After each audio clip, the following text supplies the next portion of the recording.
Hey there guys, welcome back to the channel.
Well, as you can see today, it is very foggy and dreary outside. I'd imagine a lot of you that think about Montana wouldn't imagine fog like this. And yeah, we do. We get fog inversions that will sit over our valley for quite some time throughout the winter. So we're not always this mountainy, snowy, kind of area. It gets like that a lot. So anyway, I wanted to hop on here today because I want to talk about sincerity. And I had talked about being authentic yesterday and being true to who I am. But sincerity would be being true to not only myself, but you guys. And in that, I mean that the other day I suggested that we not being in denial and being in acceptance of where we're at with everything going on. Practice being poor because it's a mindset. It's something that if we have lived with conveniences for a long time and, a fairly healthy economy, a lot of us have gotten really relaxed on our ability to kind of go back and simplify our lives. So some of the things that I had addressed were kitchen things like always having food on hand, a little extra, never paying full price, and trying to keep stuff before you absolutely have to throw it away, like making the best use of it. So today I want to show you something that is kind of practicing what I preach, what I have planned to do with some things that I know I need to do something with before it's really pushing the limits of expiration, as well as a few other things. First, I'll start out with letting you know that what I'm wearing today, I talked about thrifting for retail therapy, and I wanted to show you that I really do that. This jacket that I'm wearing today is something I got at my local thrift store, I think for $2. It's very heavy, very thick, very warm. And this shirt actually means a lot to me. I found it at the same thrift store. They put some racks out front that are usually like $1. And I was just kind of flipping through it to see what they had. And I'd almost walked off and something inside me made me continue to look a little harder through this one little section. And I pulled back and here was this shirt, which is actually an official Army issued shirt for someone in basic training. And it means a lot to me. I don't know whose it was, but my son is in the Army. And so to find this at the time he had almost just entered into basic training was pretty special, and it felt like a moment for me. So not only can thrifting be a way to save money, but you just may have a little special moment like that, which I did. So these two things were just fairly inexpensive, and I love them and I wear them both. I had also talked about, books being a way to satisfy your retail therapy. I wanted to show you some of the ones that I've picked up at the same store. I actually, for having a very small town, have a great thrift store, and books are something that I always try to collect. I have this vision and dream one day of having that beautiful wall with the bookshelf that is basically the whole wall filled with books. I've always wanted that, and I've never had it. But I believe books are really important to have for many reasons, and different types of books. Here's the doomsy in me, the preparedness. If we were to say lose our internet, which is our, everybody goes to that, right? And let's use it while we have it. But there could come a day where it goes away. And I'm not going to get into it, but you could use your imagination. And if there ever was a day, how would you access information and resource things? So I'm going to show you some of the books that I have picked up. These are more like cooking books. This here was a gem to find. I don't can, but I plan to. And it is the Farm Journal, and it has all the old school ways of canning and freezing. This was another really cool one that I thought, Fix It and Forget It cookbook. And then this one I did not get at this thrift store here. I actually got this at a different one, but it is this one right here. I did pay a little extra for this, and it was more of a nostalgia. I mean, it's really old, and it has, it has someone's handwritten notes in here about the recipes. So it's pretty special. Here's another one. Isn't that cool? So yeah, I got this one, and I did pay a little bit extra just because of the nostalgia that was in it.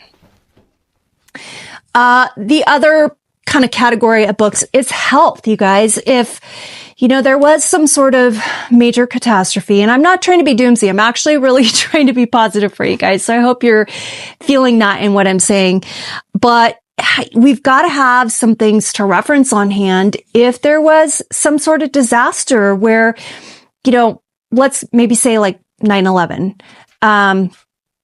9/11, you may not have been caught up in the initial blast of everything, but maybe you were injured somewhere and not able to get help right away, or, had to take care of people These are a couple books that I found. This one is Alternative Cures. And then this one's more like, home. This is 10,001 Hints and Tips for the Home. So just kind of nice stuff to have on hand, just in case, a way to reference. I don't think a lot of us, we take the internet for granted, and I'll just Google it. Oh, I'll just look it up. Well, for those of you in my generation and older, looking it up was going and finding that encyclopedia, the H through J or whatever, and pulling it out and looking it up. I had mentioned, having a way to care for your pets in the case of an emergency. And these are some other ones that I picked up here.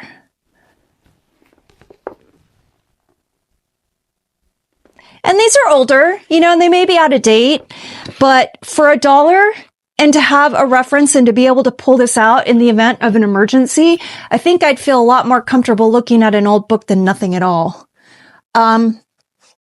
This is just a couple other ones that I picked up.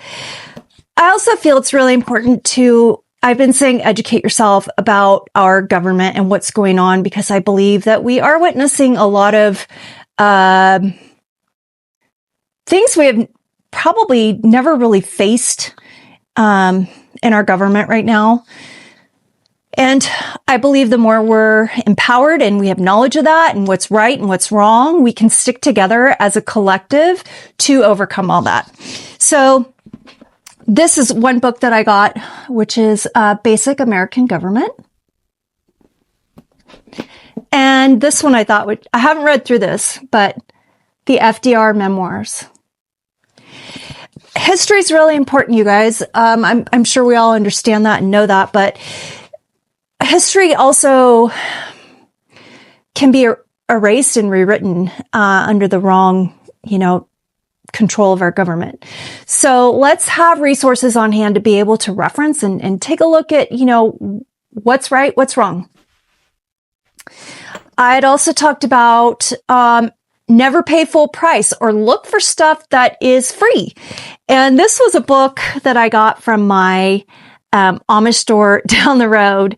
They had a big stack of this. God Wants You to Win. Now, I keep saying this and I'm making up my mind if I do want to make a video about this, but I am not particularly practicing any type of religion, Christianity.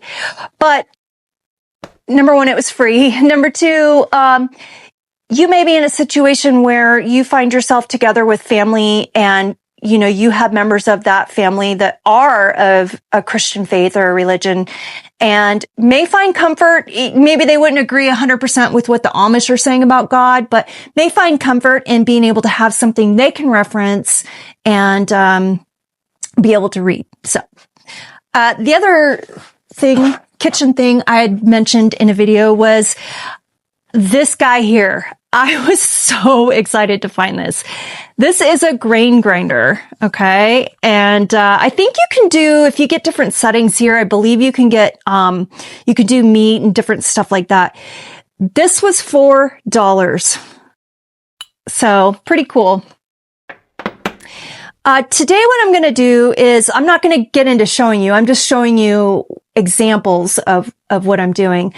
I had bought never pay full price mentality. I had bought some, boxes of Jiffy cornbread mix.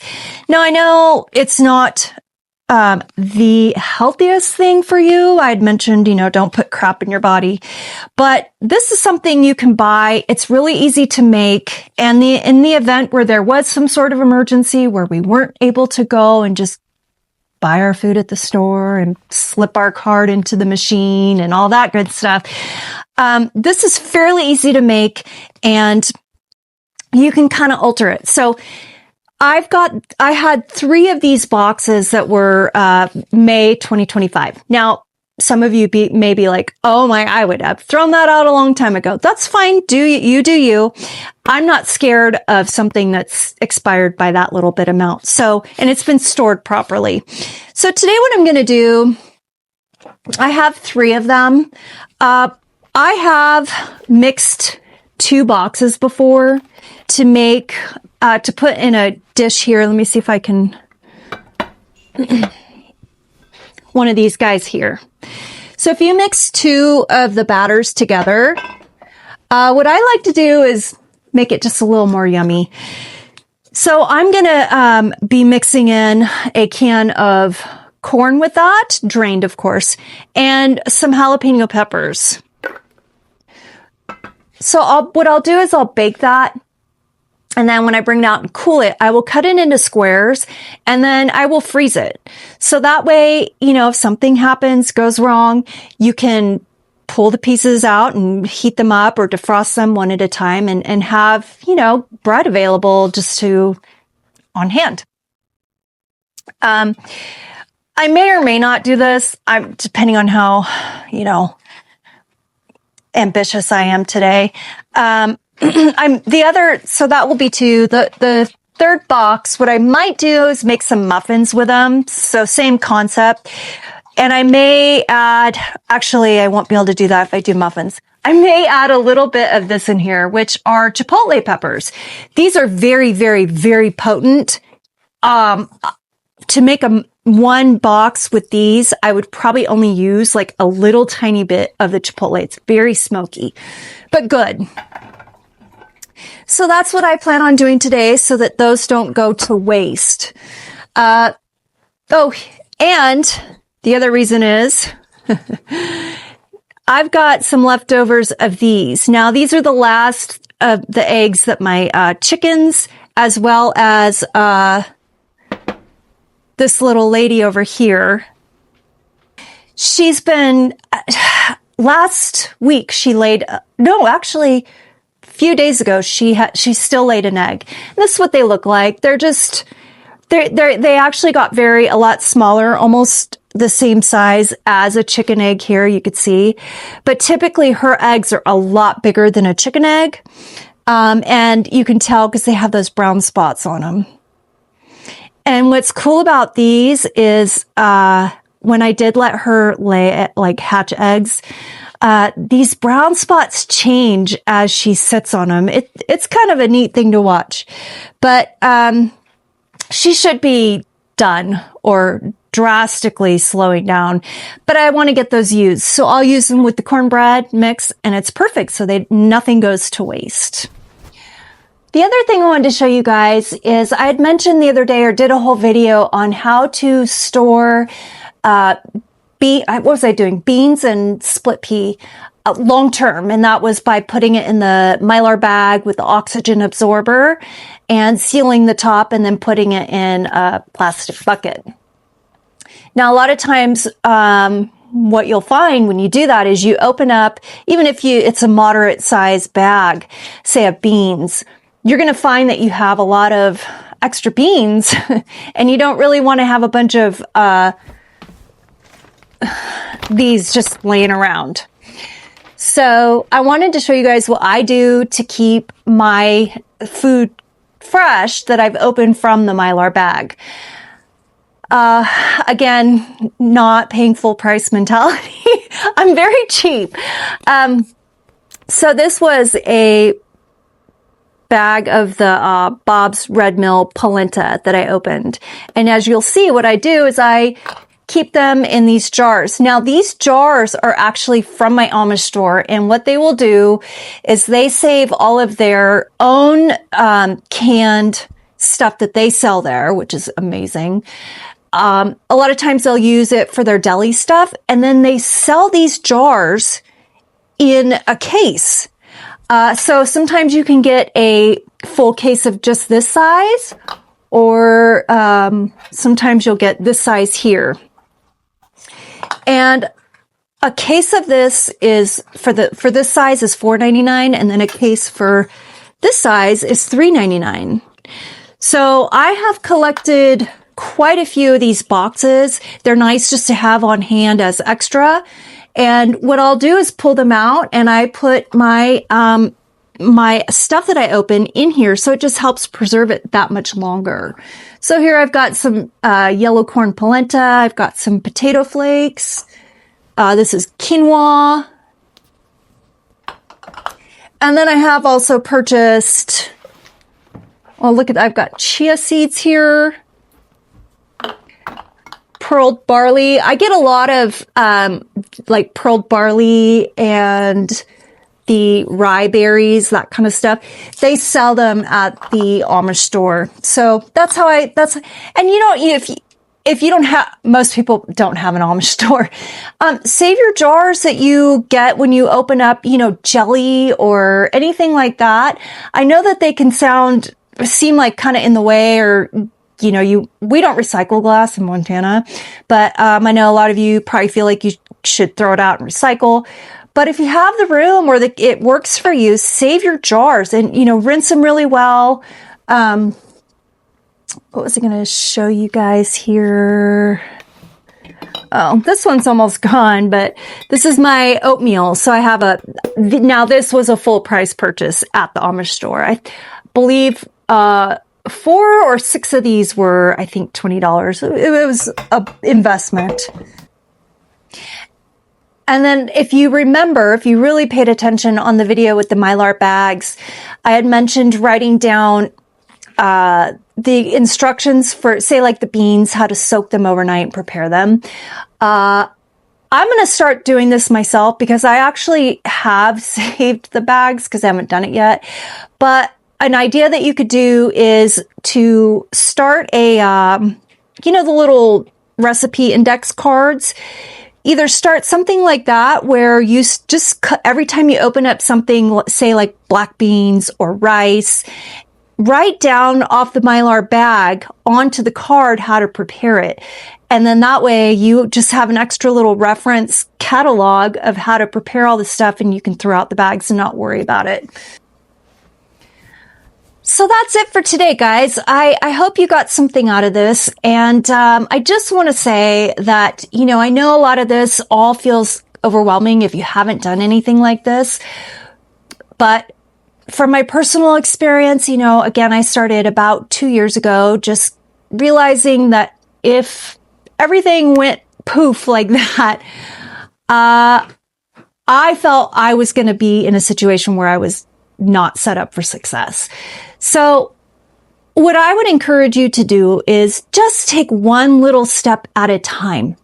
And for myself, it only took that one kind of, and it's like a snowball. Once you start doing one thing, it propels you to go, wait a minute, what about this? What about that?